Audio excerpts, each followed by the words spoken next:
सलाम एवरीवन। आज हम बना रहे हैं प्लम का शरबत। प्लम का शरबत बनाने के लिए हमारे पास प्लम है, जो हमने इनकी सब की गुठलियाँ निकाल लेनी हैं। जब गुठलियाँ निकल चुके हैं तो आपने वज़न करना है। मैंने जब वज़न किया गुठलियाँ निकालने के बाद तो 1 किलो 200 ग्राम प्लम बचे मेरे पास। मुझे आधा कप चीनी चाहिए और लाइम थोड़ा सा चाहिए डालने के लिए, लेकिन अगर आपके प्लम खट्टे हैं तो आपको लाइम डालने की ज़रूरत नहीं है। 1 लाइम के छिलके और हमने गैस जला के इसे पकाना है। पानी आपने इतना डालना है कि प्लम डूब जाए नीचे।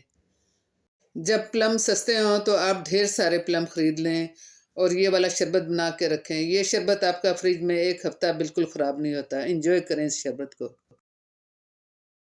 अब हमने ढक्कन ढक के 5 मिनट के लिए प्लम को पकाना है हल्की आंच पर। इससे जो हमारे प्लम गल जाएंगे और छिलके भी उतर जाएंगे। ये देखें 5 मिनट बाद प्लम हमारे नरम हो चुके हैं और प्लम ने कलर छोड़ दिया है। अब मैशर लेकर आप प्लम को अच्छी तरह के मैश कर लें। आप ब्लेंडर भी इस्तेमाल कर सकते हैं, लेकिन मैंने मैशर इसलिए इस्तेमाल किया है ताकि किसी के पास ब्लेंडर अवेलेबल नहीं होता है। अब आपने सिव लेकर अच्छी तरह छान लेना है। सिव करने के बाद आप बचे हुए गूदे में दोबारा पानी डालकर छान लें। और अगर आपको ज़रूरत पड़े, अगर आपके प्लम मीठे नहीं हैं तो आप अपने टेस्ट के मुताबिक मीठा और डाल सकते हैं। हमारे प्लम मीठे थे तो मुझे चीनी की ज़रूरत नहीं है। इस स्टेज पर आप चख देख लें, आपको गाढ़ा चाहिए या पतला चाहिए शरबत।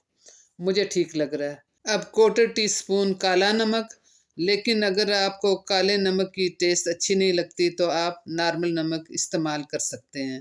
अच्छी तरह मिक्स करें। मिक्स करने के बाद आप चाहें तो आप शरबत को जग में डालकर फ्रिज में रख सकते हैं। अगर आपने इमीडिएटली इस्तेमाल करना है तो आप आइस क्यूब लें और सर्व करें।